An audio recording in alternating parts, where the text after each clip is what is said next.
Okay. Bismillahirrahmanirrahim. Assalamualaikum, selamat malam. Good evening to everyone. Dan ini adalah siri ketiga Big Bankable Investable Game Plan. Terima kasih kepada Kementerian Pembangunan Usahawan dan Koperasi MEDAC. Terima kasih kepada agensinya SME Corp. Dan saya, Kamarul Barim Beharun, akan bersama dengan dua panelis. 2 minggu berturut-turut kita ada dua panelis, tapi panelis malam ini mereka mengatakan kepada saya ini adalah panelis terbaik kerana mereka gabungannya lebih muda berbanding dengan panelis-panelis sebelum ini dan mereka antara yang paling seksi. Seksi itu bukan dalam arti kata yang anda fikirkan, tapi seksi kerana itu misi mereka untuk menjadikan pendanaan ramai ataupun equity crowdfunding itu semakin menjadi pilihan arus perdana di Malaysia dan bukannya lagi sebagai alternatif. Di mana anda nak pergi kalau anda mahukan dana? Terutamanya jika anda adalah usahawan yang mempunyai industri kecil ataupun industri sederhana. Lebih-lebih lagi jika anda begitu terkesan dengan teruk dan tragisnya bukan saja daripada aspek kesihatan tetapi juga daripada aspek perniagaan akibat COVID-19 dan pandemik ini. Maka jika anda sudah kehilangan banyak perkara, bagaimana mungkin anda mahu pergi secara tradisi?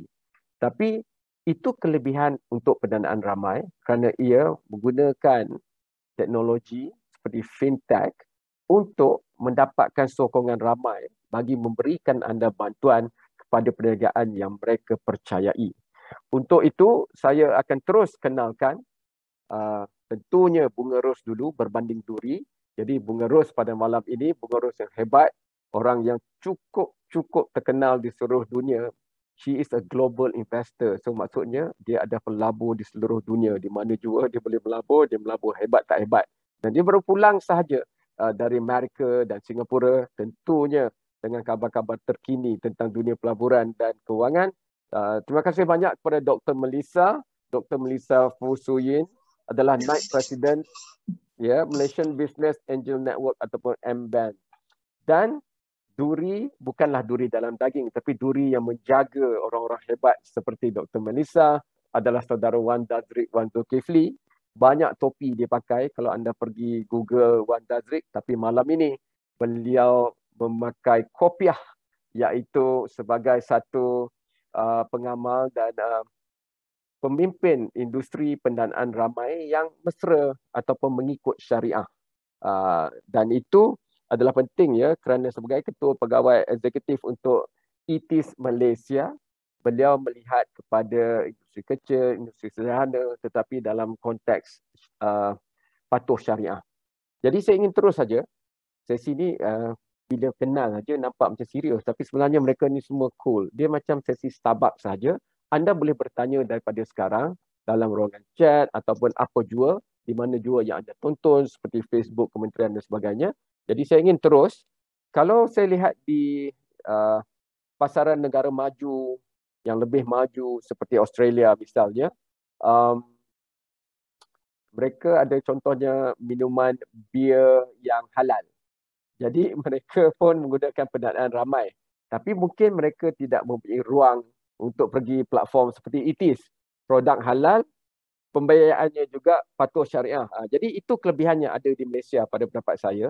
Tapi lebih penting lagi, seperti yang saya katakan tadi, tidakkah lebih bagus jika mereka yang ingin melabur juga peduli, mesra dan percaya pada apa yang cuba dilakukan oleh usahawan dan syarikat itu. Sebelum saya pergi itu, soalan saya kepada Wan Dazrik, tetapi tentunya kita kena bagi Dr. Melissa cakap dulu. Dr. Melissa, saya dah 3 minggu berdiskusi perkara ini. Masih ramai yang bertanya kepada saya pembiayaan alternatif, pendanaan alternatif. Tidakkah sampai masanya kerana jumlah industri mikro kecil sederhana itu adalah jumlah majoriti yang banyak 99, 98 bergantung pada negara. Tetapi mereka membentuk kumpulan utama syarikat-syarikat perniagaan berdaftar. Jadi kenapa masih lagi equity crowdfunding ataupun pendanaan ramai seperti ini masih dilihat sebagai sampingan bukannya arus perdana ataupun mainstream? Dr. Melissa pergi seluruh dunia, tolong berikan konteks itu kepada kami, Dr. Melissa. Ya, okey. Terima kasih Cik Kam. Sebenarnya saya rasa ini equity crowdfunding atau banyak-banyak jenis pelaburan dilihat sebagai sumber alternatif sebab dia baru, right? Biasanya bila usahawan nak meraih dana atau fundraising, mungkin dia terfikir pada mencari pelabur like investor tradisional atau juga bank untuk mendapat bank loan macam tu. Itu kita panggil mainstream lah sebab dia pertama yang you terfikir bila you nak fundraise, nak cari pelaburan. Tapi sekarang terdapat banyak-banyak sumber dana yang baru.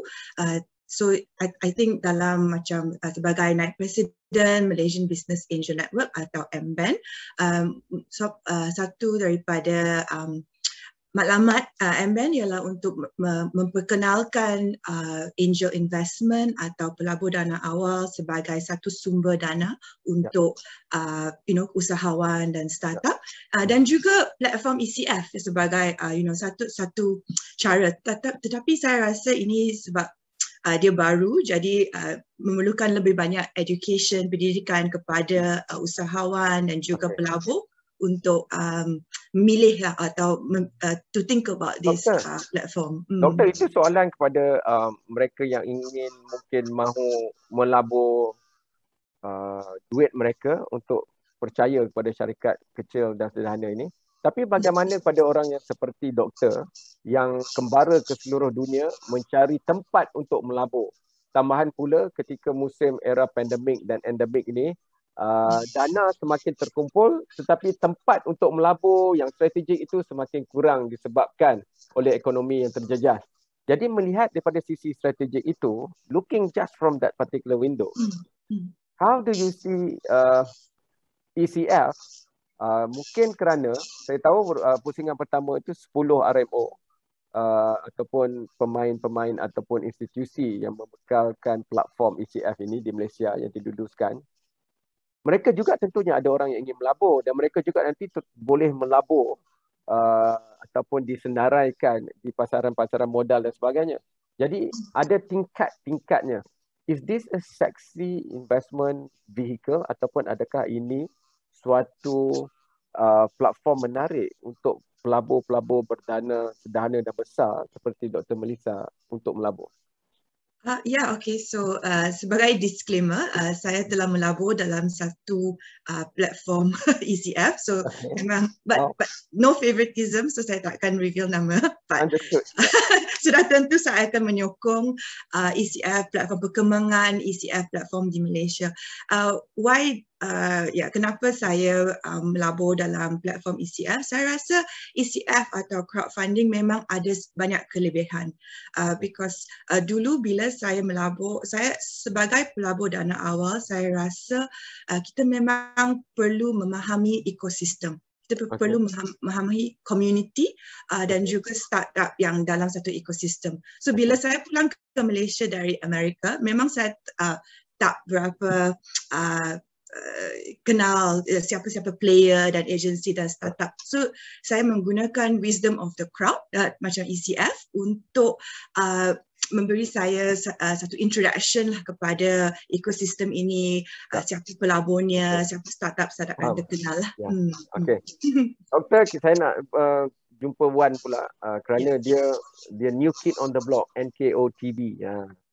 Jadi saudara Wan Dazrik juga sebelum ini berkecimpung cuba melatih dan membantu dalam institusi, melahirkan usahawan tekno. Kini dia sendiri adalah seorang usahawan yang hebat di Malaysia, bukan saja dalam keusahawanan sosial, kini dengan etis. Jadi saya nak terus saja, kenapa pendanaan ramai patuh syariah, sedangkan pendanaan ramai seperti equity itu, seperti ECF ini masih lagi dilihat sebagai alternatif, malah ada yang pun tidak mengetahui bahawa mereka sebenarnya bukan saja berpeluang tetapi boleh maju dengan ECF.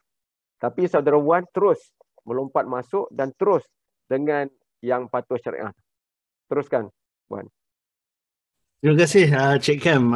Pertama sekali saya ingin mengucapkan terima kasih banyak-banyaklah kepada MIDAC dan SME Corp kerana menjemput saya untuk sesi kali ini, dan juga Cik Kam, walaupun kita mempunyai supporting club EPL yang berbeza tetapi it's a good banter between Liverpool and Manchester United. So I wouldn't say siapa yang top of the league at the moment lah. Kembali pada question ataupun persoalan Cik Kam tadi. I think bagi saya kenapa patuh syariah, saya akan jawab dalam dua dimensi lah. Yang pertamanya kenapa fintech. Sebagaimana macam Cik Kam tadi, saya banyak berkecimpung dalam industri keusahawanan. Salah satu passion saya adalah social enterprise ataupun keusahawanan sosial. Tetapi dari segi capital ataupun keuangan, saya rasa banyak lagi potensi di mana perniagaan-perniagaan daripada perniagaan kecil ataupun industri kecil-kecilan yang mana buat masa sekarang mendapati sukar untuk mendapat support daripada pembankan. Alternative financing seperti Dr. Melissa cakap tadi memberi satu peluang untuk PMKS untuk terus berkecimpung dan expand businesses. Dari segi patuh syariah tadi, saya rasa ada sedikit education ataupun kesedaran yang kita patut lihat when we speak about syariah compliant. It is not just halal and haram sama ada pakai kopiah songkok ataupun tidak, tetapi secara dasarnya dari segi prinsip keuangan Islam ataupun Islamic finance, yang mana dipertengahkan konsep adil ataupun saksamana. When we speak about true and fair or just and fair, and this is something that I think it's quite important bagi business para pelabur untuk mendalami. I think Cik Kam have mentioned this juga dalam forum-forum lain. When we speak about returns, bukan saja returns dari segi pelaburan or shareholders, but also returns to stakeholder. I think it's quite important. So di sinilah saya rasa ada sedikit kalau etis ni dia berperanan sebagai dua. Satunya dari segi fintech, dari segi crowdfunding, alternative financing, but yang keduanya dari segi Islamic ataupun Islamic digital economy lah. Jadi dari faktor itu saya amat berminat dalam industri fintech dan juga keuangan Islam lah, yang mana kita boleh try to mainstream dan juga untuk memberi kebaikan kepada pelabur dan juga para industri PMKS. Saudara Wan tahu Saudara Wan tidak akan kesorangan ya, dengan itu you will never walk alone on those two particular mission and vision. Tetapi having said that, dah cakap tu pun saya perlu bertanya ini kerana dunia perbankan Islam tidak bermula dahulu dalam era perbankan moden. Dia dah ada sistem perbankan dunia, sistem mata wang dan pelbagai sistem lagi. Kemudian kita kenalkan perbankan Islam. Tetapi dengan pendanaan ramai, dengan menggunakan teknologi kewangan ataupun fintech, kita tidak perlu mengulangi kekangan itu. Dia boleh bermula dari pentas yang baru, lantai yang baru, ekosistem yang baru, dengan semuanya sejak zarah asal permulaan itu daripada bismillah itu, ia putih seputih-putihnya mengikut corak yang kita mahu lakukan. Jadi itu soalan saya kemukakan kerana kalau saya lihat, saya pun stok jugalah kan, guna Google, Accelerate Global dan sebagainya. Proof is in the pudding. Itulah katanya. Kalau kita nak tahu, kita kena rasa. Dan kalau kita nak rasa, keusahawanan sosial ni, institusi yang melakukan keusahawanan sosial, mereka agak sukar untuk mendapatkan biaya daripada arus perdana institusi-institusi itu seperti bank sebagainya. Tapi ITIS dah pun berjaya membantu keusahawanan sosial dan institusi seperti itu, seperti Accelerate Global, untuk mendapatkan biaya. Jadi tolong hubungkan konteks itu, Saudara Wan hebat ni. The banks didn't have this luxury before. Saya dulu kerja bank, tapi bila dikenalkan nama-nama yang syariah compliant itu, tapi orang selalu bertanya pada saya, tapi di belakang sekali, at the back end, adakah semuanya terpisah ataupun sekali atau bagaimana? Tetapi soalan itu bagi saya lebih senang dijawab untuk fintech. Wan. Betul, sebab saya rasa kita sekarang hidup dalam zaman yang agak menarik lah.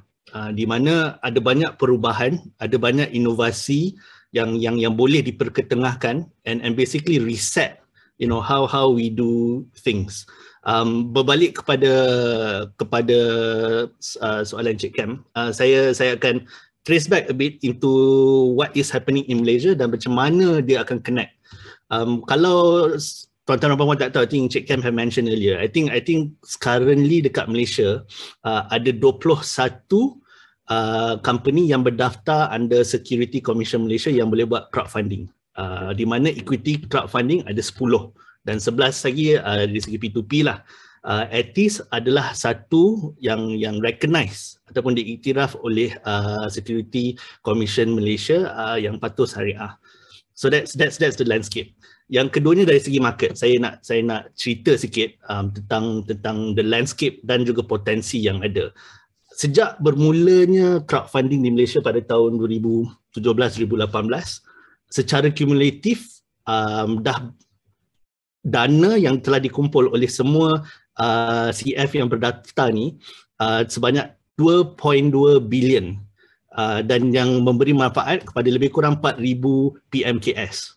Pada tahun 2020 sahaja sekitar RM1.3 bilion diraih secara total. Itu ketika pandemik kan? Secara pandemik, ya. Ketika pandemik. Jadi pada tahun, kalau nak dibandingkan, ada satu lagi statistik yang agak menarik. Nak bandingkan 6 bulan pertama pada tahun 2020 dan 6 bulan pertama pada tahun 2021, ni dari segi ECF lah. Take up lonjak sebanyak 151%. Yang lebih menarik lagi, 60% daripada pelabur-pelabur yang dari sudut ECF adalah yang berumur 35 tahun ke bawah. Jadi mereka ni maybe tak pernah pun pergi bank dan mereka selalu buat transaction terlalu online dan sebagainya. Jadi saya rasa itu agak menarik di mana I think Dr. Melissa tadi ada mention sikit about democratizing funding opportunities. Yang mana ini bukan saja dari institusi besar. Jadi macam saudara Kam, Dr. Melissa dan saya kalau nak cuba melabur dalam kuantum yang kecil-kecilan, maybe beribu dan juga beratus, dan melabur kepada bisnes-bisnes yang mungkin ada potensi untuk jangka masa depan. Seperti mana Cik Kam mention pasal Accelerate Global. Accelerate Global ni kalau anda tak tahu, ia merupakan satu perusahaan sosial. Bagi Etis, banyak pelabur-pelabur yang datang ke Etis melalui platform Etis, mereka tidak melihat keuntungan dari segi mata wang semata-mata, malah dari segi impak. Kalau dalam bahasa Melayu atau bahasa Islamnya amal jariah lah. Okay. And I think that's why most of our investors and I just share, maybe ni agak lain sikit daripada RMO ataupun pemain CF yang berdaftar antara Security Commission. Banyak pelabur-pelabur etis sebenarnya investor base kita berasal dari luar negara, dari MENA, dari UK, Singapura dan sebagainya, dan mereka sudah pun melihat pulangan bukan saja dari segi mata wang tetapi dari segi impak. Seperti mana kalau keusahawanan sosial, mereka juga bertanya, okey, apakah impak yang diberi kepada komuniti dari segi alam sekitar when we speak about renewable energies dan sebagainya. Jadi if you see, there's already a shift in terms of what people think as a pulangan ataupun return of investment. Cik Kam. Dr. Melissa, kadang-kadang sebagai orang yang berada di tengah macam moderator, kadang-kadang saya rasa agak terpisah kerana kenapa kita harus membincangkan sama ada pendanaan itu lebih mesra komuniti dan insan, atau seolah-olah macam pendanaan dan kewangan, financing and funding for the longest time, tidak begitu menghiraukan isu-isu yang penting sejagat seperti perubahan iklim, seperti ketidakadilan sosial dan sebagainya. Saya pasti Dr. Melissa apabila membuat pelaburan, walaupun tidak patuh syariah dan sebagainya, masih melihat kepada pembangunan yang bukan material. It's not just a return of money. Dr. Melissa juga mahukan pelaburan yang baik dalam erti kata mesra alam, mesra masyarakat dan sebagainya. Dan di Bursa Malaysia misalnya ada ESG, ada CSR dan sebagainya. Bagaimana Dr. Melissa melihat ini? Kerana mudah untuk, saya tidak mahu penonton yang menonton malam ini berfikir, kalau nak pergi ECF patut syariah atau tidak patut syariah. Dia tidak sepatutnya begitu. Kerana jumlah dana yang ada di dunia ini perlu digemblingkan sepenuhnya. Even if we do it tomorrow, kita mungkin masih tidak dapat menyelamatkan bumi misalnya. Kita dalam satu perlombaan. Jadi tidak elok jika ia terpisah-pisah. Bagaimana Dr. Melissa melihatnya? Kerana bagi saya, perbankan dan pendanaan sejak sekian lama juga sudah mula berubah ke arah memastikan bahawa it's not just for pemegang saham, bukan sahaja kepada pemegang saham tetapi juga kepada pemegang taruh lain dalam masyarakat. Dr. Melissa. Memang I think Cik Kam saya setuju. Saya rasa seperti Wan Dazrick, saya juga sangat berminat terhadap pelaburan dari segi impact investment. Maksudnya pulangan bukan kewangan tapi juga pulangan dari segi impact kepada komuniti dan masyarakat. Yep. I think jawapan soalan Cik Kam ialah dulu sistem perbankan memang tidak memudahkan, kalau pelabur dia memang mungkin tidak tahu apa yang dilaburkan, right? Kalau kita if we give our money to the bank, mungkin dia akan melabur bagi pihak, tetapi kita tak tahu bank tu mana dia melabur dana-dana atau tidak dalam bank. Tapi sekarang dengan macam crowdfunding, democratization of finance dan juga kesedaran, of course all the 35 and younger, siapa yang melabur dalam platform ECF Wan Dazrick, kita memang, I think millennial generasi ini kita memang sangat sedar terhadap impact sosial. So kita tanya macam mana, where is my money being invested, and how am I earning the money. So bila ada kesedaran awam terhadap social impact of macam mana kita meraih pulangan kewangan dan juga impact sosial daripada pelaburan kita, I think this shift ini, trend ini akan lebih kepada more and more investment akan menjadi impact investment. Saya juga sangat berminat dengan what Wan Dazrick yang cakap dengan prinsip-prinsip kewangan Islam, sebab dari segi impact investment dan keusahawanan sosial ini boleh kira sebagai baru in the global landscape, right? I think these are new concept. Tapi prinsip-prinsip pelaburan Islam is actually sangat align dengan keusahawanan sosial dan impact investment. Tapi this kewangan Islam is not a new concept, right? It's always been around for a long time. So I think dengan fintech ini memang a new platform to launch these ideas, right? Pasal saya je yang paling tua dalam diskusi ini, yang tua panelis saya ni muda-muda belaka. Jadi saya pun cubalah nak hatikan muda. Jadi saya nak lompat ke depan, back to the future lah. Kalau kita masih lagi bercakap, dia bukan lagi alternatif, dia sepatutnya jadi arus perdana. Tapi hakikatnya lebih banyak institusi-institusi perbankan tradisional berbanding dengan institusi-institusi ECF. Bayangkan tadi 10 campur 11, 21. Tapi kalau kita lihat di sekeliling kita, itu bukanlah jumlah yang besar. Walaupun untuk negara Malaysia yang mungkin tak sebesar negara China ataupun India. Jadi untuk bergerak ke depan, mungkin kita terpaksa lompat sikit. Jadi saya nak lihat fintech itu dahulu. Sebelum saya masuk ke rangkaian jaringan antarabangsa ataupun international network tu, seperti Wan cakap tadi, negara MENA ataupun Afrika Utara, Asia Barat. Sebelum kita ke situ, fintech itu kadang-kadang orang dah ambil dia sebagai lumrah, tapi dia belum lumrah lagi. Kerana ada banyak lagi perkara yang belum didigitalkan ataupun digitalisasi, digitization and digitalization misalnya. Itu yang rakan-rakan di MDEC dan sebagainya cuba untuk gerakkan ekonomi digital. Tetapi untuk berfikir ke depan, tidakkah satu hari nanti di mana kita tidak perlu pergi ke satu institusi pun, hanya melalui telefon pintar yang disambungkan dengan jalur lebar, kita bukan saja boleh melabur seperti ECF, tapi kita juga boleh membuat due diligence ataupun kita boleh memeriksa laporan kewangan syarikat itu, kita boleh memeriksa komen-komen pengguna atau komen-komen vendor kepada syarikat itu. Saya ingat lagi di Forum Ekonomi Dunia di Cambodia, kalau tak salah saya berjumpa dengan satu syarikat fintech yang dia kerjanya secara ringkasnya lah, memang kompleks lah juga, tapi secara ringkasnya mereka memberikan perkhidmatan percuma untuk syarikat kecil dan sederhana untuk membuat perakaunan mereka, ledger, bookkeeping, sets of accounts misalnya.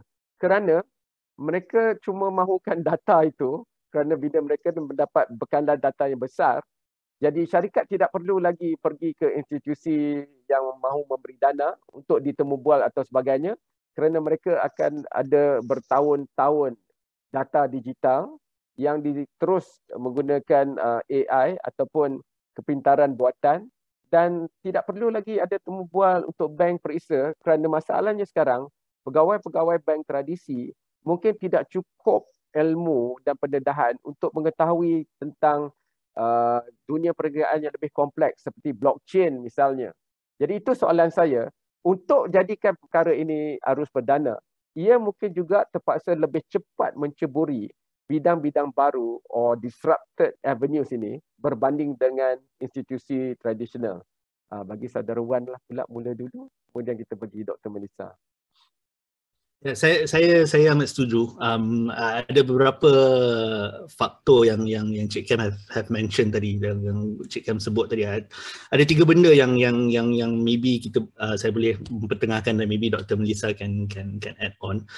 Pertamanya dari segi infra. Itu tak khawatir lagi. Kat Malaysia ni kita still a developing country. In fact, if I could share, I think a lot of our portfolios ataupun business yang melalui pendanaan ramai ni banyak tertempu di kawasan Klang Valley, di mana infrastrukturnya memang dah bagus. Tetapi saya tak khawatir, ada juga business PMKS yang berada di, contohnya di Borneo, Sabah dan Sarawak, Pahang, Kelantan dan sebagainya, yang mana juga mempunyai potensi, tetapi sebab infra tu tak ada, diorang tak dapat. Jadi infra juga memainkan peranan penting untuk melebarkan lagi lah access to fintech. Dan ini juga kena mengena dengan Cik Kem mention tadi. Saya rasa kalau tak salah saya dekat Malaysia ada lebih daripada 100 fintech company. Tapi 100 tu nombornya kecil kalau dibandingkan dengan populasi Malaysia yang 32 million. Jadi saya rasa sektor fintech ni makin masih lagi kecil lah. Yang keduanya dari segi tadi pertama dari segi infra, dan keduanya tadi yang saya nak pertengahkan juga adalah dari segi kesedaran. Kesedaran ni bukan saja dari segi orang ramai, tapi I think we still in the phase of fine tuning the regulation lah, or regulatory. Alhamdulillah so far I think whether it's Security Commission dan sebagainya amat supportive dari segi alternative financing ataupun fintech. Tetapi bukan saja akan diberhentikan di situ. So sebagai contoh, saya boleh share juga. I think SC juga telah revise the guideline ataupun playbook, di mana kalau pada dulunya pada 3-4 hari yang sebelum ni businesses ataupun PMKS boleh fundraise to up to 10 juta ringgit. Tetapi sekarang dah boleh buat to 20 juta ringgit. Jadi di situ dapat dilihat ada kesedaran dah meningkat, tetapi dah juga ada demand untuk melakukan alternative financing lah. Dan yang ketiganya, daripada apa yang Cik Kem mention tadi, saya juga agree adalah dari segi pengetahuan lah. Banyak businesses, in fact for us also, walaupun IKS ataupun PMKS yang berkecimpung dalam bukan saja fintech tetapi yang ingin meraih dana dari segi governance ya, dari segi safeguarding investment dan juga tanggungjawab kepada pelabur-pelabur, masih lagi saya rasa perlu dipertengahkan supaya ekosistem ni dapat dibangunkan dengan lebih cepat lagi. Buat masa sekarang dia agak slow sebab ada banyak kongkongan dari 3 aspek tu, tetapi saya rasa dalam jangka masa yang akan datang kita dapat jadi macam negara-negara maju yang lain seperti Australia, US dan sebagainya lah. Melissa, soalan yang sama tapi saya jambatankan sikit ke arah water will flow where water wants to flow. Sama juga dengan fintech. Tapi soalnya untuk fintech berjaya, arus digital itu perlu lebih pelbagai dan perlu lebih menyeluruh. Ada banyak pengkalan-pengkalan data di Malaysia yang masih lagi terasing, mungkin hanya separa digital dan terikat kepada institusi-institusi dan kelompok-kelompok tertentu. Di negara kecil yang baru merdeka tahun 1990 seperti Estonia, 99% daripada perkhidmatan kerajaan mereka sudah pun dalam bentuk digital. Ketika saya bertemu dengan wakil kerajaan dan wakil industri mereka di Expo Dubai 2020, saya bertemu sendiri kerana saya begitu ingin mengetahui. Jadi saya ingin kongsi di sini. Mereka mengatakan konsepnya senang saja. Semuanya kami mahu digitalkan, cuma ada 2 perkara yang anda tak boleh buat dalam e-Estonia. Kalau Wan Dazrik teka betul ni, saya yang belajar Wan Dazrik, tapi dia takkan tahu. Okey, dia baik. Contoh 2 perkara itu adalah cerai, pendaftaran syarikat ke, mengundi ke, semuanya dalam talian. Kita mahu pergi ke situ, Dr. Melissa, tetapi kita tahu perjalanan kita ada jarak untuk pergi ke situ. Contohnya, kawasan seperti di Bario, Sarawak, kita perlu naik kapal terbang dan tidak ada jalur lebar, maka tidak ada mesin ATM misalnya. Dan jika tidak ada mesin untuk mengeluarkan wang, gaji kita akan terpaksa automatik. Nak pergi ambil tunai itu kita dah kena habiskan wang untuk keluar. Jadi financial inclusion atau keterangkuman kewangan ini, bagaimana Dr. Melissa melihatnya? Kerana ada 2 sekolah pemikiran. Satunya, memanglah kita kena buat secara sedikit-sedikit, 5%, 7% berubah. Incremental change. Ada satu lagi sekolah pemikiran, kalau Estonia boleh buat, kita lompatlah sahaja dan terus buat yang baru. Which one do you more subscribe to? Yang mana satu, Dr. Melissa? Kenapa jangan tanya soalan yang susah? Baru saya nak sebut thanks Wan Dazrik untuk jawapan yang sangat baik. Saya tak perlu add on lagi. Okey, bagi saya rasa kalau apa-apa yang bergantung kepada teknologi, kadang-kadang ia lebih mudah untuk start from scratch. That's why kerajaan-kerajaan yang macam baru seperti Estonia, their pathway tu lebih mudah sebab dia tidak ada legacy system atau sistem-sistem tradisional yang macam perlu diubah suai, right? Ya. Tapi saya rasa untuk negara seperti Malaysia yang ada 2 lah, kita ada teknologi yang baru, tetapi juga ada sistem perbankan tradisional, like legacy banking system. Untuk sesuatu untuk menjadi mainstream, saya rasa it's a combination. Bukan sahaja perkembangan syarikat digital atau startup yang baru, tetapi syarikat-syarikat besar kena ubah suai lah. They have to embrace, right? So banks have to embrace digitization. Okey. Jawapan yang begitu selamat sekali dari Dr. Melissa. Saya suka. Selamat. Tapi kita akan masih meningkatkan suhu perbincangan ini. Dah ada soalan pun dari Sabah pula tu. Saya suka. Saudari Norita Yapi. Tapi sebelum saya pergi soalan saudari Norita Yapi dari Sabah, Saudara Wan, okey, Dr. Melissa beri jawapan macam tu, tapi saya juga nak terbalikkannya sikit. Fintech ni, pemahamannya masih lagi belum seragam, seperti juga pemahaman terhadap 4IR ataupun revolusi perindustrian 4.0. Dalam teknologi kewangan baru, bukan wang itu yang jadi digital, tapi juga lebih luas lagi nilai. Kerana wang itu hanyalah satu kertas nominasi ataupun sesuatu yang diberikan harga oleh kita sendiri sebagai alat untuk pertukaran barangan ataupun perkhidmatan. Tetapi kalau kita lihat perkara baru seperti non-fungible tokens dan sebagainya, sebuah lukisan pun boleh terus dijadikan bernilai wang dengan pembahagian ciri entiti digitalnya seperti NFT. Jadi itu yang saya nak minta pandangan Saudara Wan sebelum saya bagi balik kepada soalan daripada orang ramai seperti minggu-minggu sebelumnya. There must be a mindset shift. Mesti ada anjakan paradigma dan anjakan pemikiran dan loncatan itu.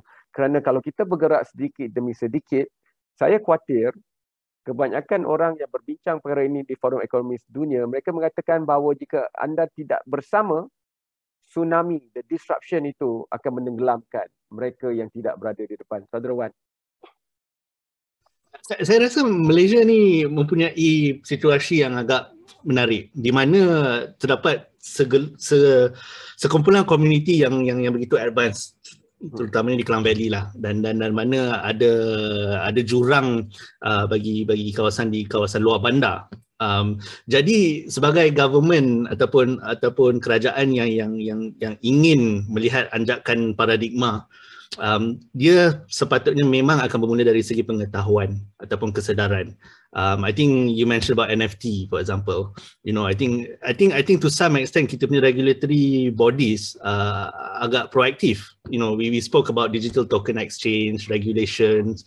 In fact, Bank Negara pernah buat dan masih melakukan sandbox for fintech to go further. Tetapi ada juga peranan kerajaan yang ingin juga mencapai 100% financial literacy. Okay. Dan ini banyak ditumpukan di kawasan luar bandar. Jadi saya tak khawatir dengan apa Cik Kam mention tadi. I think yes, there need to be a bit more radical change so that everyone are pushed towards transformation seperti mana COVID happens. Tapi kita juga kena faham situasi rakyat yang mana yang maybe tak dapat peluang. Dari saya bercakap dari segi infrastruktur, tetapi ada juga dari segi kefahaman. Jadi I think that's why kena balance out a bit lah, so that ada yang tak tercicir dari arus perubahan ni. Kerana inovasi dan kreativiti kadang-kala memerlukan oksigen. Oksigen itu kadang-kala bukannya sumber dana, tetapi ruang untuk dia membesar dan bergerak, seperti yang dilakukan dengan teknologi drone. Dan kalau kita lihat Aerodyne misalnya, mereka bergerak daripada bisnes atau perniagaan yang terlalu berbeza. Mereka masuk dari pintu yang bukan untuk membekalkan perisian drone. Mereka asalnya menggunakan drone dalam tugas mereka untuk mencari visual dan sebagainya. Jadi itu maksud saya, jika kita terlalu lekat kepada acuan, maka kita tidak cairkan kapasiti kita dan kemahiran dan pengetahuan kita dan data itu untuk bergerak menjadi, dia macam itulah, macam filem Terminator yang orang jahat tu dia kan robot itu boleh cair dan kemudian lalu besi kemudian jadi balik.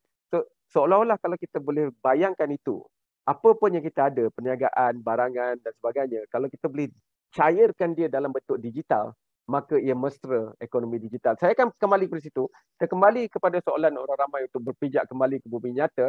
Saudari Norita Yapi dari Sabah bertanya kenapa? Lepas tu ada tanda soal. 1. Kenapa beri peluang kepada IKS? Kenapa menepati syariah? Kenapa? 3. Mendalami return to stakeholder. Maksudnya kalau saya boleh jabatankan, saya rasa dia tanya kenapa ECF ini dikatakan memberi peluang kepada IKS. Why is it, giving opportunities to IKS? Kenapa dia mesra IKS atau PKS? Kenapa ia menepati syariah? Apakah yang ada pada ECF ni seperti ITIS yang boleh memastikan bahawa ia patuh syariah? Dan kenapa juga dalam maksud macam mana kita nak faham memberikan pulangan kepada mereka yang melabur itu. Boleh tak saya bagi yang nombor 2 itu menepati syariah kepada saudara Wan, dan nombor 1 itu saya berikan kepada Dr. Mel dulu. Kenapa ECF ni begitu mesra dan sesuai kepada mikro, kecil dan sederhana? Ini soalan untuk saya ya. Ya. Okey, terima kasih Encik Kam, dan terima kasih untuk soalan anda. Kenapa ECF begitu mesra untuk perusahaan kecil?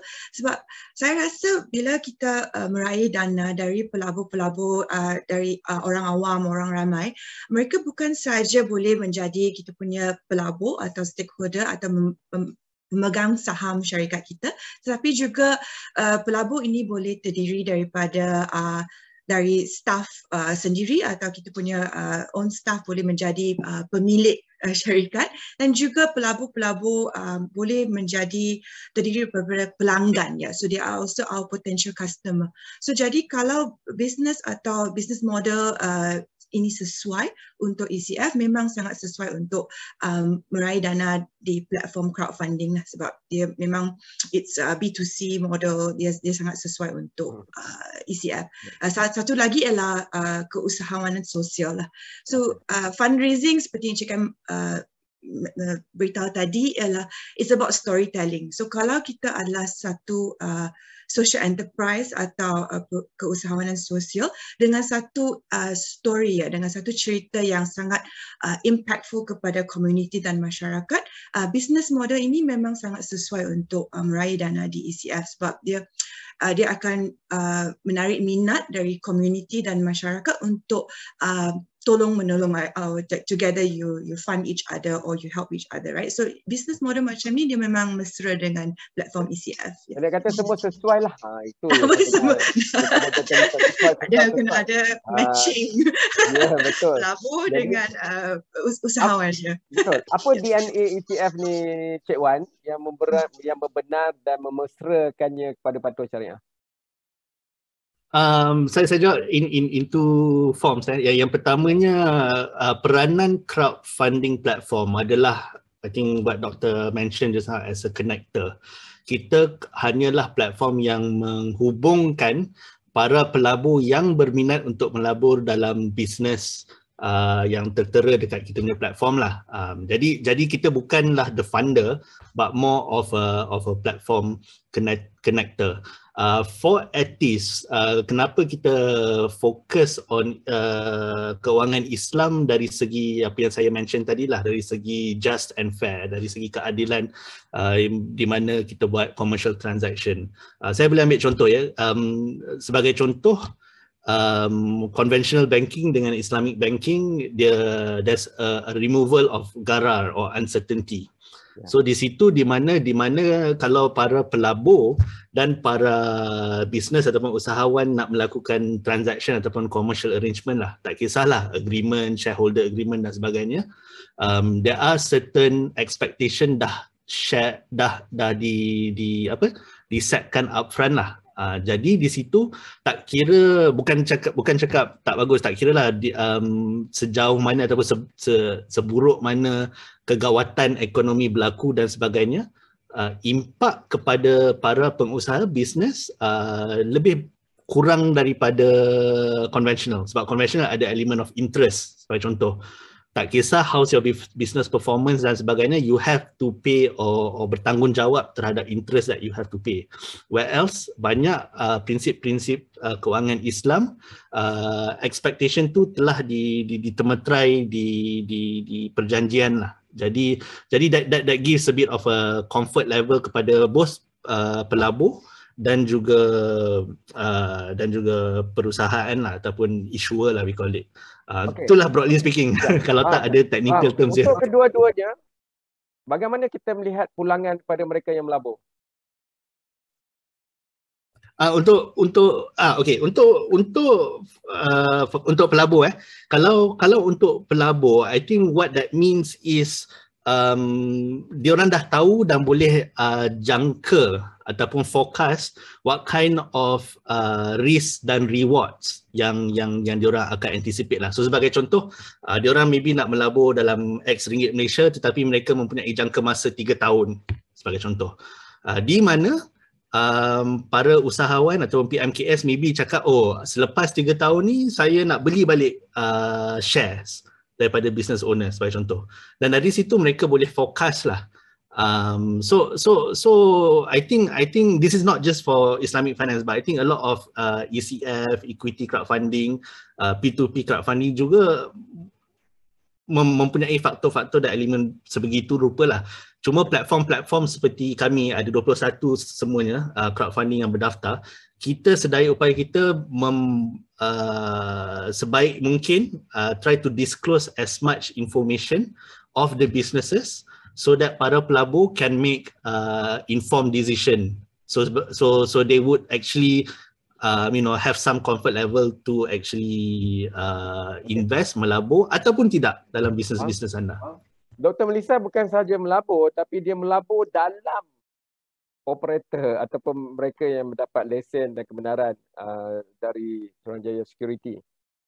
Jadi what kind of return, apa habuan yang Dr. Melissa janjikan kepada mereka yang memberi dana kepada Dr. Melissa, Dr. Melissa pilih untuk laburkan dalam ECF dan RMO ni? Actually sebenarnya yang kita sebut democratization of finance. Maksudnya semua orang pun boleh jadi pelabur. Tetapi saya rasa yang paling penting ialah pelabur yang educated, mempunyai kesedaran dan juga pendidikan terhadap apa yang dilaburnya. At MBAN, Malaysian Business Angel Network, kita memang ada banyak kursus atau program yang memberi pendidikan kepada sesiapa yang nak menjadi pelabur dana awal. Saya memang amat menggalakkan siapa yang nak melabur dalam early stage atau startup untuk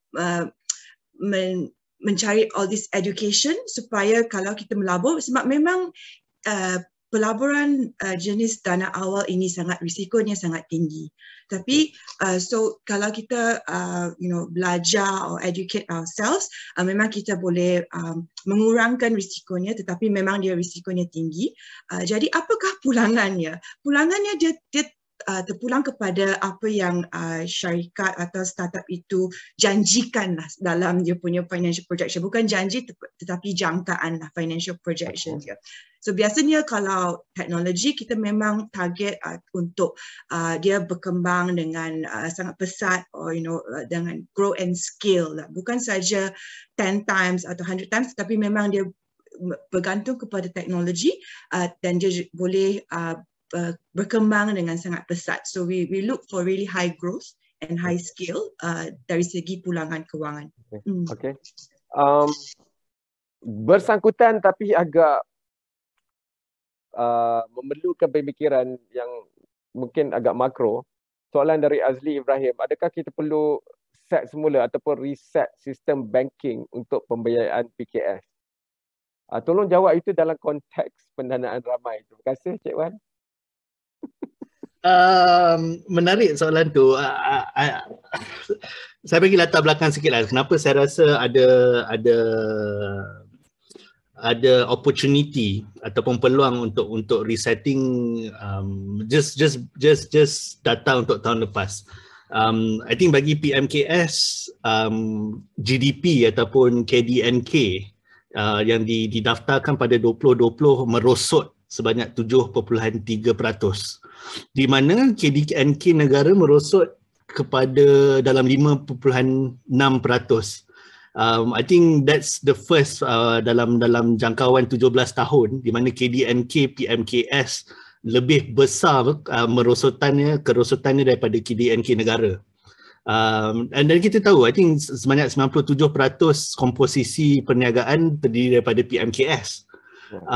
Jadi di situ dapat dilihat kalau kita nak membantu para usahawan-usahawan kecil, mikro dan sederhana untuk expand ataupun scale, maybe they need to be a bit of revision, ulang kaji faktor-faktor pendanaan. Saya tak syorkan dari segi pembankan semata-mata, tetapi dari segi apa Dr. Melissa dan juga Cik Kam mention, dari segi alternative financing, di mana fintech maybe dapat memberi bridge that gap.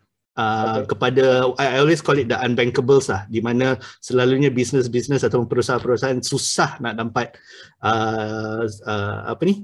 pertolongan bank, dana sebab perlu collaterals dan sebagainya. Maybe fintech company seperti Etis, anak RMO yang lain dan juga service provider lain dapat membantu. Dan di sini saya juga ingin bertekankanlah di mana regulatory itu agak penting sebab kita tak nak juga ada banyak kes-kes scamming dan sebagainya. Jadi semua ekosistem dari segi operator, regulator dan juga PMKS sendiri perlu memainkan peranan lah. Tapi saya agree, maybe kita patut ulang kaji pendanaan bukan saja dari segi bank, grant, biaya sama ataupun pendanaan ramai perlu or rather alternative financing maybe perlu diberikan peranan yang lebih penting. Dan in RMK 12 actually did mention ada peranan-peranan alternative financing ataupun crowdfunding boleh memberi support kepada bukan saja usahawan tetapi NGO sektor perindustrian tinggi dan sebagainya lah. Okey, Dr. Melissa, jadi Dr. Melissa dah sentuh, tapi mungkin untuk mereka yang baru masuk sebagainya, soalan dari Jace Eng, how to get fund from this crowdfunding company and what should we give back to this company? Tadi Dr. Melissa dah cakap, tapi mungkin kalau kita boleh tambah sikit, selain daripada kebolehan untuk bila ada tawaran issuer ataupun syarikat seperti Global Accelerator dan sebagainya yang katalah pergi dekat ITIS dan kata okey saya mau raih dana, sasaran saya RM500,000 Malaysia lah katakanlah. Jadi pelabur boleh pergi dan letaklah jumlah yang mereka pulangan dia seperti Dr. Melissa cakap tadi, terpulang pada apa yang dijanjikan oleh syarikat itu dan pertumbuhan mereka dan sebagainya. Tapi untuk saya angkatkan sikit soalan Jace ini, skala jangka masa yang bagaimana? Kerana kadang-kadang ni macam Dr. Melissa belajar ilmu bertahun-tahun dan kemudiannya bekerja di merata dunia dan pergi merata dunia untuk dapat kepakaran, the wisdom, kepintaran untuk mengetahui bila dan apakah portfolionya dalam pelaburan. Jadi tolong berikan jawapan itu. Kita tahu prosesnya begitu, tapi adakah saya perlu tunggu 2-3 tahun yang terbaik untuk dana kalau saya letakkan 10,000 lah katakan. Kerana kalau saya letakkan di Malaysia senang. Ramai bumi putera misalnya akan melihat kata kalau saya letakkan di Amanah Saham, berapa pulangan saya dapat setiap tahun. Kalau saya letakkan di ECF, berapa. Tapi untuk mereka yang lebih sophisticated, mungkin Dr. Melissa nak beri sikit petua untuk the savvy investor of ECF lah, bukannya no, cakap saya kongsi pengalaman saja, bukan sangat savvy, tapi just kongsi my experience saja, kongsi pengalaman. Menurut statistik, I think di Amerika Syarikat, average time tahun untuk mendapat pulangan adalah 7 tahun. Ini kerana kita melabur dalam syarikat peringkat awal, so memang dia akan ambil masa untuk syarikat ini berkembang dan bertumbuh untuk memberi pulangan yang yang pulangan yang kepada pelabur-pelabur. Tapi I think in this world of technology memang dia is getting faster and faster lah, makin cepat. And then juga investor pun tak sabar lah. So what we call is patient capital, right? Ya, maksudnya pelabur yang sanggup menunggu 7 tahun, 10 tahun baru dapat pulangan. Tapi I think nowadays pun it's faster. So kita kena tengok sasaran dan juga financial projection yang dikemukakan oleh syarikat itu dan juga tahu okey bila agaknya saya boleh mendapat pulangan. Tapi kalau bandingkan dengan jenis pelaburan lain, memang this type of funding we need patient capital lah, maksudnya dia kena melabur tapi itu di next year. Doktor, selain kesabaran, bagilah petua lain juga, macam apakah 3 jenis syarikat yang doktor pasti rasa macam seksi untuk dilabur? Kan, adakah dia syarikat teknologi?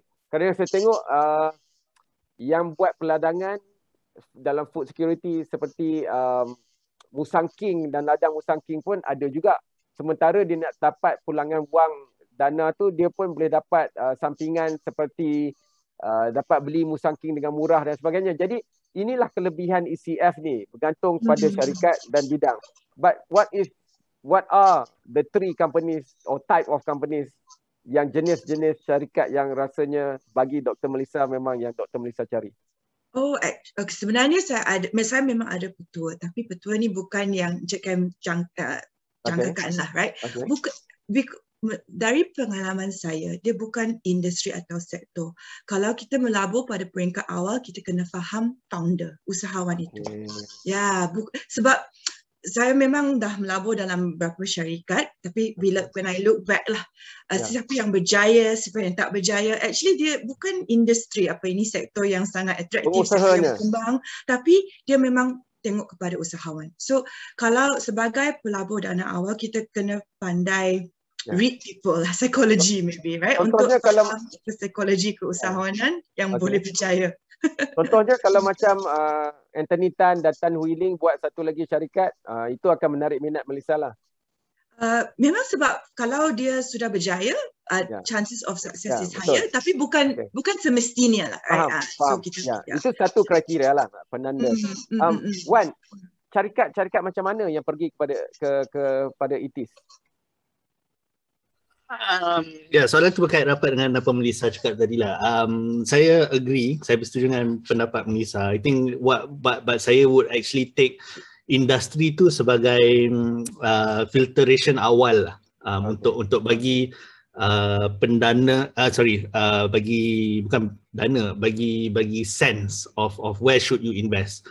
So berkait rapat dengan apa Encik Ken mention, kalau kat ATIS ni kita fokus kepada 4 vertical ataupun industri lah. Yang pertamanya dari segi, I think Encik Ken mention tadi, dari segi agriculture, bukan dari segi food security semata-mata, tetapi di mana bisnes yang buat dari segi pertanian, peladangan ataupun live feedstock yang embed teknologi ataupun IoT. Sebab macam doktor cakap tadi, kalau banyak pelabur yang nak tengok return, chances are they would actually invest in company yang ada aspek-aspek digital ataupun teknologi. Yang keduanya dari segi property, tapi this is khusus untuk ATIS sebab kita pernah buat dekat Indonesia, ATIS Indonesia, social housing. Kita nak buat di Malaysia tetapi sebab COVID agak lambat sikit lah. But here is actually to help community, di mana kalau nak dapat property perumahan tu susah bagi golongan B40 dan M40. Crowdfunding maybe can bridge into that one lah.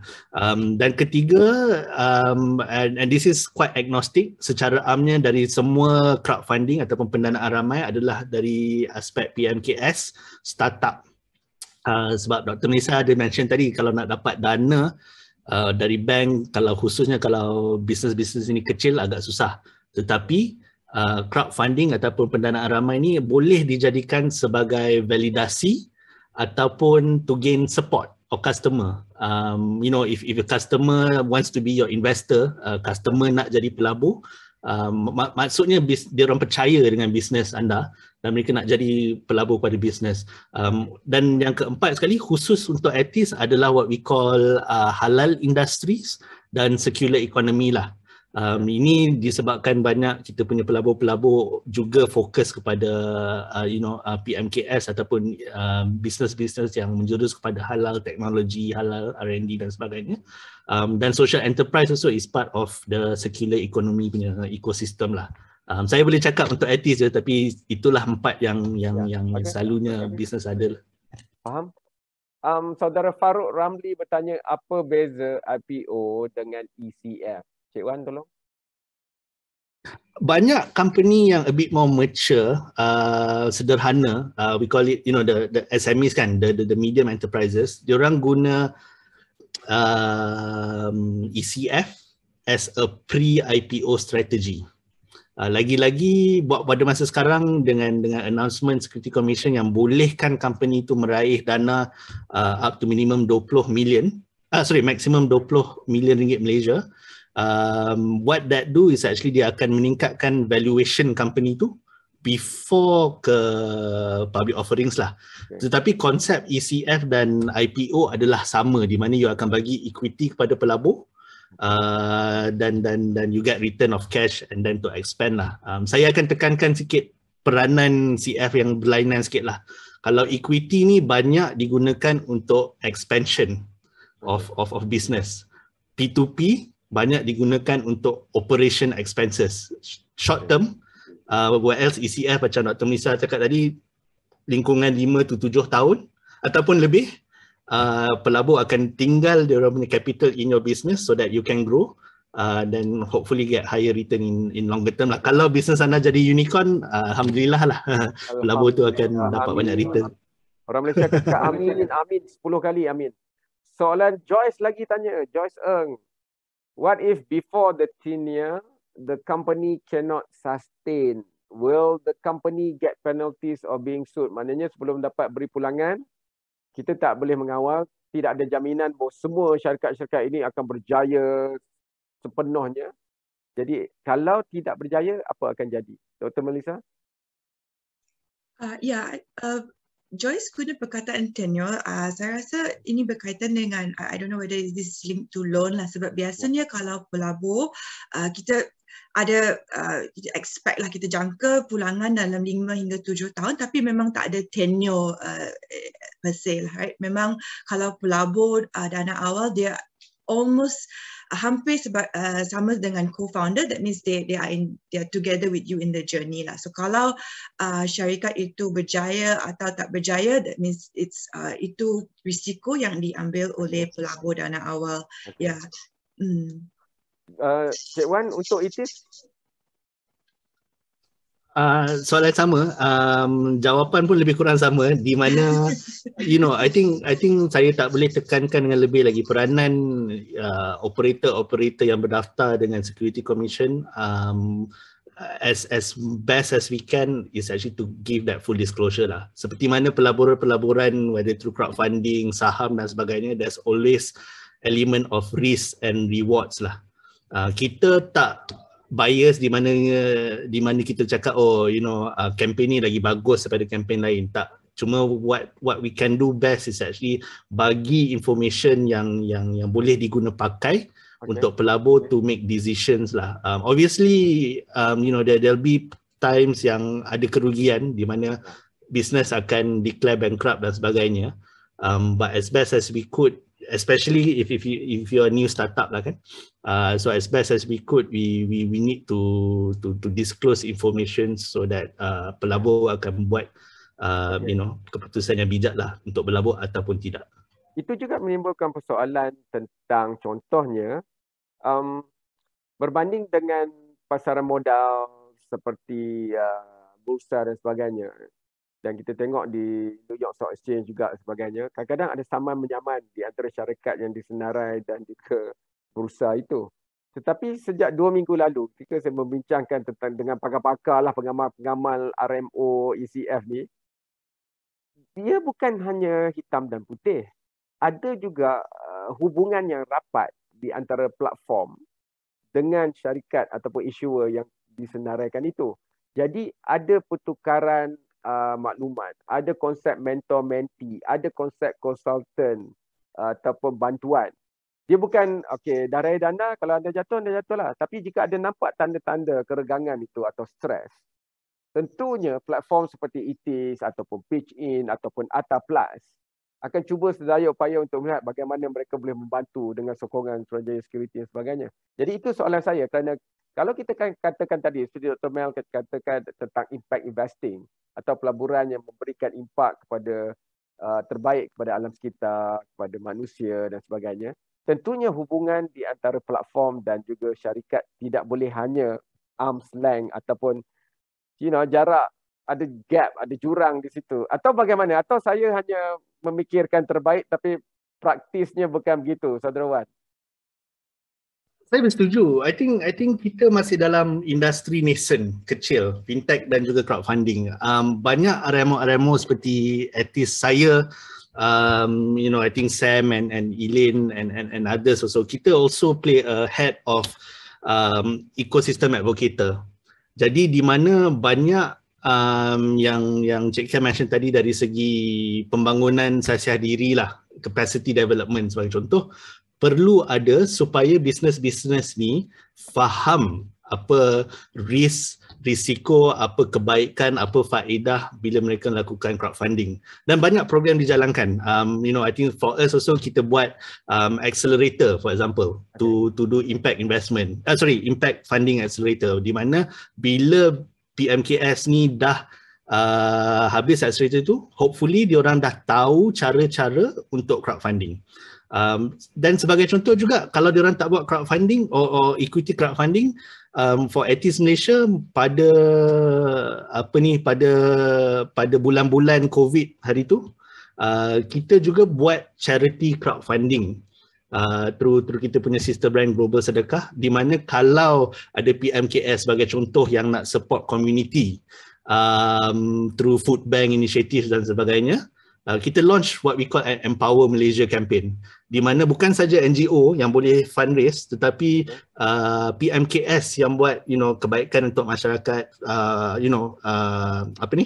food bank dan sebagainya, mereka boleh cuba raih dana charity based crowdfunding juga. Di situ ada kesedaran macam mana dia orang boleh use fintech to raih dana untuk inisiatif sendiri. And I agree with you. I think the reason why a lot of RMO yang berdaftar buat mentor, capacity building dan sebagainya sebab kita lihat ada potensi tetapi ekosistemnya belum lagi matang dan pemain-pemain dia masih lagi kecil. Jadi kita nak juga support PMKS ni untuk boleh effectively meraih dana through crowdfunding lah. Dr. Melissa? Setuju? Yes, saya setuju. Saya rasa dalam ekosistem yang masih berkembang, still developing, memang peranan bukan terhad kepada peranan sahaja. Right? Sebagai pelabur, saya juga ada peranan untuk educate startup yang sebagai mentor kepada syarikat yang saya melabur. Actually, there's a lot lah. Saya juga sometimes saya menasihatkan usahawan atau keusahawan social enterprise kalau dia nak cari impact investor, sebab community impact investor di Malaysia not that big. Jadi kalau you nak cari sebagai satu social enterprise, mungkin you kena educate your investor juga lah. So that means it's like really dalam satu ekosistem yang berkembang, everybody has a role to really like share the knowledge supaya ekosistem ini boleh become more developed and maybe mainstream, right? Awis perdana. Dr. Melissa, saudara Wan ni dia suka menonton bola sepak. Jadi dalam bola sepak ada masa tambahan. Kita sebenarnya dah pun berada, sedar tak sedar, duduk tak duduk dalam masa tambahan. Tapi selagi saya tak diberikan syarat oleh penganjur, kita teruskan. As long as not injury time lah, tak ada orang injured, not cedera or something. Chris apply. Saya tak pasti sama ada ini mereka yang issuer ataupun syarikat yang mungkin dia berada dalam syarikat yang ingin memohon berada dalam platform ECF, meraih dana, atau ia juga mungkin merujuk kepada mereka yang ingin melabur di platform ECF. Puan, tolong. Sorry terputus sikit tapi saya faham apa soalan tu. I think dua-dua juga ada proses ataupun stepnya. Kalau nak explore, saya boleh syorkan pergi ke etis.co/my. Tak kisahlah pelabur ataupun para pengusaha bisnes. Kalau pelabur yang mana anda nak cuba melabur, anda boleh register butiran-butiran dan sebagainya. Apa yang akan berlaku is actually we will do what we call a KYC process lah, know your customer. Just to make sure anda tu legit, bukan scammer dan sebagainya. Dan bila anda dah daftar, ada proses-proses yang membolehkan anda berlabur dalam kempen-kempen yang tertera dalam platform kami. Itu bagi pelabur. Okay. Kalau anda perusahaan ataupun business owner, steps yang sama tetapi proses yang agak berlainan, di mana anda akan register dulu butiran. Lepas tu kita punya investment team akan contact anda dan akan lakukan what we call due diligence lah. Jadi due diligence ni dia berkaitan dengan requirement ataupun guidelines perundangan dari Security Commission lah, di mana nak tahu awak bisnes dah register ke, dah berapa lama, audit report dan sebagainya. Ini untuk membuktikan bisnes anda sahih. Seperti mana Dr. Melissa cakap tadi, ada juga elemen-elemen of forecasting, valuation dan projection dan sebagainya lah, so that kita tahu bisnes anda ada potensi dan bolehkan bisnes anda untuk meraih dana daripada para pelabur-pelabur yang berminat. Soalan Khairil Azizi saya teruskan kepada Dr. Melissa. ECF belum lagi didagangkan di pasaran terbuka. Jadi bagaimanakah pelabur boleh memperolehi semula pelaburan mereka selain menunggu laba apabila syarikat memperolehi pulangan yang boleh diagihkan? Ya, saya rasa ini soalan mungkin Wan Dazrik boleh tolong, tetapi dia berkaitan dengan exit lah, apa yang kita panggil satu exit event yang mendapat pulangan investment. So biasanya kalau syarikat itu IPO, maksudnya dia pergi pasaran terbuka, itu biasanya pelabur dana awal dia akan exit lah, maksudnya dia akan mendapat pulangan. Satu lagi adalah apabila syarikat itu acquired lah atau dibeli oleh syarikat atau corporation besar lain lah. So itu pun pelabur awal akan mendapat pulangan. Satu lagi yang saya nak minta Wan Dasrik tolong ialah yang kita panggil secondary market ya. So ini salah satu lagi cara di mana pelabur awal boleh mendapat pulangan kalau syarikat itu belum acquired, dibeli atau IPO lah, right? Dasrik? Ya, Cik Wan. I think doctor have encapsulated quite well, merangkumi semuanya. I think I touch ada dua benda je lah. Yang satunya pasal secondary market tadi. I think kalau for etis itu and I think because dari prinsip kewangan Islam itu telah ditetapkan upfront, di mana sebagai saya bagi contoh tadilah kalau bisnes tu cakap dalam jangka masa 5 tahun dia orang nak buyback. Jadi expectation tu dah set up front. Saya tak tahu RMO lain macam mana, tapi itu adalah salah satu contoh lah di mana that happens. Cuma yang satu lagi yang saya akan add on tadi, crowdfunding berbeza ya. I think ECF jangka masa panjang sikit. I think that's why yang muda-muda sikit golongan 35 tahun ke bawah tadi tu ada appetite nak letak 7-8 tahun dan sebagainya. Manakala P2P tu jangka masa dia lebih pendek. So anda boleh tengok expected return about 2 to 3 years maybe. So I think crowdfunding bukan saja channel, satu-satunya channel untuk melabur, tetapi ada banyak aspek pelaburan yang anda boleh pertimbangkan lah, ikut appetite anda lah. Sebagai mekanisme dan produk pendanaan dan pelaburan, jika kita lihat yang tradisi seperti di pasaran bursa, pegangan equity itu sendiri bernilai kerana ia didagangkan setiap hari bekerja mengikut tempoh tertentu. Adakah Suruhanjaya Security ataupun RMO dan sebagainya sendiri memikirkan cara untuk menjadikan pelaburan lebih menarik ataupun seksi supaya tanpa hanya menunggu jalan keluar ataupun exit ataupun menunggu dibeli dan sebagainya, sementara itu pun nilai itu sudah boleh dilihat dan didagangkan di sebagai pasarannya tersendiri seperti di bursa, atau adakah itu tidak sesuai untuk dilihat pada ECF? Buat masa sekarang, sebab kita also diregulasikan ataupun guided by Security Commission, selalu saya rasa personally lah, saya rasa itu tak disyorkan. Sebab kalau saya sebagai sebagai investor yang nak tengok dalam jangka masa panjang, saya melabur dalam tak tahulah berjuta sebagai contoh lah. Kalau saya ada duit tu saya akan melabur. Tapi saya tak nak dalam jangka masa pendek return tu, sebab dalam persepsi saya, hipotesis saya rather the capital stay in the business so that business to continue to expand, as opposed of waiting for periodic dividends. Sebab itu appetite saya. Jadi kalau ECF saya rasa banyak melabur dalam jangka masa panjang. Itu pada pendapat saya lah. Saya tak tahu, maybe doktor boleh tambah. Doktor, silakan. Ya, saya setuju. Saya rasa dalam kes-kes syarikat teknologi memang this is the case lah, sebab kita banyak dengar syarikat besar macam Apple, Google, dia jarang atau bagi dividen yang amat kurang sebab dia prefer untuk menggunakan pelaburan daripada the public markets, daripada saham untuk membangunkan dan memperkembangkan bisnes dia. Dan bila bisnes dia lagi berkembang, syarikat ni grows so much, jadi pulangan kepada pelabur lebih banyak daripada dia mendapat dividen tiap-tiap tahun, right? So ini jenis pelaburan yang berbeza, tetapi dia sangat sesuai dengan syarikat-syarikat teknologi yang you see lagi lama dia lagi monopoli. Right? I think so. So saya rasa kena tengok business model, tetapi pelaburan jangka masa panjang sangat sesuai dengan some business model. Fair enough. Pelaburan jangka masa panjang juga biasanya perlu melihat isu-isu yang lebih mendasari. Contohnya kerana kita tidak tahu apa akan berlaku dalam 7 tahun lagi.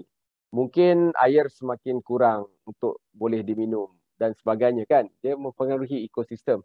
Jadi adakah akan diberikan insentif oleh RMO dan sebagainya, platform untuk perniagaan yang berbentuk menyelesaikan masalah masyarakat dan sejagat seperti perubahan iklim, seperti menghapuskan kemiskinan tegar, seperti menjabatankan pembelajaran digital. Will there be an incentive structure ataupun suatu pemberian khas untuk menggalakkan jenis-jenis syarikat yang diperlukan oleh masyarakat, negara, rantau dan dunia ini? Is that too much to ask, or kerana kalau kita lihat di pasaran modal NYSE ataupun di London, di Hong Kong, ESG itu datang kemudian. Tapi kerana ECF ini baru, mungkin kita boleh terapkan bahawa syarikat-syarikat yang tidak memberi net-net akhirnya keuntungan kepada alam, masyarakat dan juga individu itu tidak harus digalakkan. Adakah itu akan boleh dipertimbangkan atau semakin menuju ke situ? Buat masa sekarang belum lagi. So yang pertamanya selalunya inisiatif-inisiatif ni bukan bergantung kepada RMO ataupun operator yang berdaftar. Selalunya akan berlaku pada para pengusaha itu sendiri. So sebagai contoh, they will give certain discounts ataupun in-kind goods lah. Itu yang pertamanya. Yang keduanya dari segi kerajaan. Buat masa sekarang saya berpendapat banyak inisiatif kerajaan untuk memberi kesedaran pada PMKS dan juga pelabur untuk cuba crowdfunding. Jadi di sini buat dah 3 tahun tak salah, kerajaan memberi inisiatif MySafe Co-Investment Fund, di mana jika para usahawan dapat meraih dana or successful campaign, nanti government akan top up match funding lah. Jadi dari situ saya rasa itu banyak mempunyai aspek awareness. Belum lagi ke tahap apa yang Cik Kem mention dari segi keusahawanan atau industri-industri khusus, tetapi sekiranya perlu, saya rasa itu boleh guna pakai, and I can think it can be pushed off from top down lah, dari government to RMOs dan sebagainya. Dr. Melissa? Ya, memang saya sangat mengesyorkan ada insentif untuk menggalakkan syarikat-syarikat yang cuba to solve these issues, right, untuk mengatasi masalah-masalah sosial. Tetapi yang paling penting saya rasa adalah satu anjakan paradigma yang industri cakap dalam minda pelabur. Sebab ramai pelabur yang berfikir yang macam syarikat yang cuba untuk address isu-isu sosial ini adalah somehow dia akan mendapat pulangan kewangan yang kurang berbanding dengan syarikat yang tak sosial atau tak ada impact atau tak berfokus kepada impact. Tetapi saya rasa ini adalah satu mindset yang tak begitu tepat, right? Saya bagi contoh, ada satu syarikat, it's a very famous example, satu contoh yang sangat famous di impact investment, iaitu syarikat yang menyediakan mobile banking ya kepada the underbanked, so golongan-golongan yang tak boleh buka account bank di satu negara di Afrika, dan dia menyediakan khidmat perbankan melalui handphone. Ya, tapi sebab ramai yang memerlukan this thing, mobile money, akhirnya syarikat ini dia memang berkembang sangat besar menjadi satu bank, ya. And in the end dia dibeli oleh bank lah. So kalau siapa yang melabur awal dalam business model macam itu, dia memang dapat pulangan yang sangat baik lah. Jadi saya rasa kalau kita cuba untuk mengatasi masalah atau isu sosial, memang isu sosial ini sangat besar dan dialami oleh ramai orang. Jadi dalam mindset pelabur, kita kena faham bahawa startup yang cuba untuk help the environment, alam sekitar atau komuniti masyarakat ada potensi tinggi. Apakah selera RMO dan juga Suruhanjaya Security sebagai pengawasnya untuk mengambil lebih risiko melihat kepada bidang-bidang yang new frontiers atau bidang baru yang sukar, seperti kepintaran buatan, seperti blockchain ataupun rantaian data itu yang boleh digunakan pakai? Kerana kalau kita melihat pemikiran lama kurun ke-20 seperti ada minyak dan gas, galilah dan juallah. Dan kemudian kita pula, macam mana kita nak tangani gas rumah hijau yang juga datang daripada pembakaran minyak dan gas itu. Tetapi dalam dunia baru, data itu lebih lagi berharga. Tetapi untuk memerdekakan data itu, pelbagai perkara belum tentu lagi, seperti undang-undang, polisi ataupun kematangan industri. Mungkin ada banyak negara, contohnya walaupun bukan dalam ECF, tetapi ketika pentadbiran negara India ini naik berkuasa, mereka memanggil pulang pakar-pakar mereka dari lembah Silicon misalnya, mereka yang ada IP dan sebagainya. Dan antaranya tidak diletakkan di dalam kerajaan, tapi diletakkan dalam parti pemerintah itu, menjadi ketua teknologi dan sebagainya. Dan hasil think tank mereka menghasilkan polisi seperti siapa yang nak bantuan geran dana kerajaan untuk inovasi, inovasi itu perlu memanfaatkan sekurang-kurangnya 1 juta rakyat India. Jadi mereka cuba menggalakkan pengambilan risiko dalam bidang baru dengan cara yang begitu. Ramai yang melihat bahawa ECF dan fintech ataupun teknologi kewangan ini, kerana cirinya yang lebih kecil dan sederhana, sesuai dengan konsep mengambil risiko juga yang kecil dan sederhana berbanding begitu besar, seperti tabung-tabung besar, dana-dana tabungan awam dan sebagainya. Tidakkah itu harus difikirkan, kerana kalau tidak sampai bila pun pendanaan ramai atau ECF ini hanya akan menjadi adik kecil yang cuba mengejar sistem pendanaan dan perbankan konvensional yang lebih besar lagi. Dan masalahnya kepercayaan rakyat akan meningkat terhadap ECF, tapi kapasiti ECF untuk membantu itu adakah boleh digerakkan dengan lebih laju lagi dengan mengambil kira bahawa untuk industri kecil sederhana ini adalah jumlah terbesar. Malah kalau kita lihat pada data 2017 seluruh dunia, bukan hanya untuk equity tetapi juga untuk pembiayaan dan pendanaan alternatif, ia sudah mencapai ratusan bilion dolar Amerika. Dan negara China misalnya jauh meninggalkan Amerika yang hanya berletak pada jumlah keseluruhan 60 lebih bilion, tetapi di negara China 3 angka ratusan bilion, iaitu 170 bilion lebih. Ini di kawasan kita.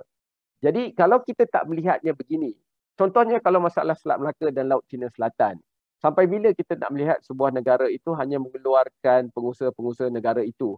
Kadang-kadang inovasi memerlukan gabungan ataupun partnership. Jadi negara ASEAN misalnya boleh bergabung, Indonesia, Malaysia, Singapura untuk menyelesaikan masalah pencemaran di Selat Melaka. Negara-negara China campur ASEAN pula, pengusaha-pengusahanya boleh bergabung untuk menyelesaikan masalah Laut Cina Selatan. Ini soalan agak tinggi, tapi menuju ke hujung, macam juga Liverpool yang suka menjadikan gol mengalahkan pasukan tim Manchester United di hujung-hujung itu. Jadi saya tujukan itu kerana macam saya cakap tadi, kita mungkin perlu lompat ke depan dan ini mungkin senario 3 ke 5 tahun akan datang, Saudara Wan. Okay, betul sekali Cik Kam. I think kalau conversation ni, diskusi ni untuk tahun 2025, saya nak tengok apa yang Cik Kam cakap tadi direalisasikan. Buat masa sekarang, I think kita dalam pembinaan awal peranan alternatif financing ataupun crowdfunding. Saya merujuk kepada rancangan Malaysia ke-12 yang baru diwawarkan bulan lepas ya. Banyak perbincangan kita pada malam ini khusus kepada pembangunan usahawan. Di RMK 12 ada mention pasal pembangunan usahawan, peranan crowdfunding untuk pembangunan usahawan. Ada lagi 4 benda yang disebut dan I think 4 benda ni betul-betul kena mengena dengan pendapat Cik Kam tadi. Yang keduanya adalah dari segi peranan crowdfunding untuk kepelbagaian dana NGO. I think Cik Kam mention tadi, how to get community, to risiko and rewards dan sebagainya terhadap community efforts. Yang ketiganya yang agak menarik sini, saya tak tahu macam mana, tapi dalam masa 4-5 tahun saya hopefully yang ni berlaku, ada disebut dalam RMK 12 crowdfunding dapat mempromosikan kelestarian institusi ataupun sektor pendidikan tinggi. Ya. Itu menarik sebab selalunya crowdfunding kepada NGO dan usahawan. Dan yang ketiganya tadi Cik Kam ada mention industri-industri baru. Dekat RMK 12 ada mention specifically untuk industri halal dan industri-industri khusus. Okay. Now, RMK 12 baru je diwar-warkan, and I hopefully dalam sempat 5 tahun nanti saya akan tengok balik recording ni dan hopefully akan suggest apa Cik Kam cakap tadi. Dan I think kita tambah sikit cili api kat situ Cik Wan. Kita selalu bercakap pasal halal ni. Saya dah moderatorkan diskusi halal ni dah lebih 10 tahun. Tetapi masih lagi ramai kerajaan ke pembuat polisi ke usahawan ke mengatakan bahawa kita hanya lapisan atas sahaja baru industri halal ni. Sedangkan pengsijilan halal itu Malaysia mengeluarkan dan diterima di seluruh dunia mungkin 50 ke 70%. Soalnya bagaimana kita membina di atas platform itu? Adakah ECF dan fintech, teknologi kewangan antara pemecah tembok itu? Jawapan ringkas, betul. Yes, saya agree. Sebab macam doktor... Bagilah sikit senarionya. Strategi ITIS untuk pendanaan halal ini. Apa yang berbeza kalau ITIS tak ada? Contohnya lah. Dulu memang dana untuk halal ni masalah. Kerana kalau saya baru nak mula tapi saya ada kontak yang baik di Australia, boleh bawa daging tu dan sebagainya. Tetapi itu tidak akan diterima oleh bank. Tak dapat letter of credit pun. Ya. Dan saya berkait rapat dengan peranan crowdfunding. I think that Dr. Melissa tadi ada mention crowdfunding ni to some extent dia menjadikan validasi. And I think it's bottom up. So kalau customers dan banyak ecosystem players melabur dalam PMKS yang berkecimpung dalam industri halal ni, mereka akan membesar naturally. Then that's when government can reach that support. So I think Saudara doktor, saya nak bagi sikit lagi cili api kat sini. Negeri-negeri di Malaysia mereka mahu bantu PKS mereka dan mereka mahu masuk dalam perniagaan halal dan sebagainya. Mungkin ini jalan terbaik, mungkin mereka letakkan dana itu di ITIS atau di apa juga syarikat rahsia RMO yang Dr. Melissa labur itu. Adakah ini antara satu jalan yang tidak langsung tetapi sebenarnya menggalakkan lagi? Bagaimana? Cik Wan. Doktor boleh jawab dulu. Saya rasa itu cadangan yang sangat baik. Kenapa? Sebab saya rasa yang satu ciri yang sangat istimewa ialah crowdfunding, ialah perkataan crowd, right? Maksudnya apa-apa yang dilabur dalam platform ECF mendapat validasi dan juga mendapat minat daripada the crowd. Jadi kalau kita nak bisnes, terutamanya bisnes yang consumer focus, maksudnya bisnes yang memerlukan customer atau pelanggan, kalau you dah dapat minat the crowd, maksudnya bisnes ini dah halfway, right? Dah ada on the way to success. Maksudnya dia belum tentu berjaya, tetapi kalau boleh mendapat minat dan sokongan dari orang ramai, dia on the way to success lah. Dia dapat validasi dan potensinya untuk berjaya lebih tinggi. Dewan nak tambah? Saya agree. Sebagai contoh, saya bagi petua lah, or hint, right? Diwawarkan juga, saya ambil contoh industri halal tadi. Industri halal Malaysia 2025 nilai ekspornya 56 bilion. Nilai ekspor pada tahun 2025. Sekiranya anda pelabur kecil-kecilan yang ingin cuba ataupun diversify your portfolio, maybe seperti mana Dr. Melissa cakap lah, maybe you can look into some of these PMKS yang buat industri halal. Invest in them, hopefully in 5 to 7 years anda boleh dapat pulangan. But saya emphasize Dr. Melissa punya point, invest, melabur, first criteria pada usahawan, bukan kepada industri ataupun bisnes. Jadi anda kena celik sikit lah. Kalau Datuk Ramli Burger nak masuk, itu kena fikirkan. Kerana itu 55 bilion dikatakan oleh saudara Wan, tapi kita tahu defisit import makanan negara juga berada di sekitar 50 ke 55 bilion. Itu jumlah besar. Saya harap saya boleh buat ni sampai bila-bila, tapi Cik Wan dengan Dr. Melissa ni, dia ada banyak lagi perkara dia nak buat di dunia ini. Jadi saya perlu tutup diskusi pada malam ini. Cuma saya nak habiskan dengan tendangan penalti terakhir ni adalah tentang jaringan antarabangsa. Ramai orang masih lagi bila melihat ke ECF, pendanaan ramai, mereka melihat macam bank-bank di Malaysia. Banyak mana dana bank tu, maka kat situlah mereka melihat kapasitinya. Tapi yang saya faham, pelabur luar pun boleh datang melalui RMO ataupun operator ataupun platform ini dan meletakkan dana-dana mereka. Malah macam Cik Wan kata tadi, beliau melihat terus ramai dana-dana luar, pemegang dana luar yang berminat. Jadi tolong sudahkan malam ini dengan melihat bahawa kerana kita antara yang pertama di rantau ini untuk menghalalkan ECF atau pendanaan ramai ikut undang-undang dan lunas undang-undang negara. Jadi macam juga bond-bond syariah, tidakkah kita harus mendapat yang pertama pilihan, the first right of refusal daripada dana-dana seluruh dunia? Itu soalan saya kepada Dr. Melissa dulu pasal saya a little bit told me dan Dr. Melissa ni dia hebat baru-baru ini di New York, di Amerika berjumpa dengan dana-dana hebat. Jadi Dr. Melissa dulu, kemudian Saudara Wan.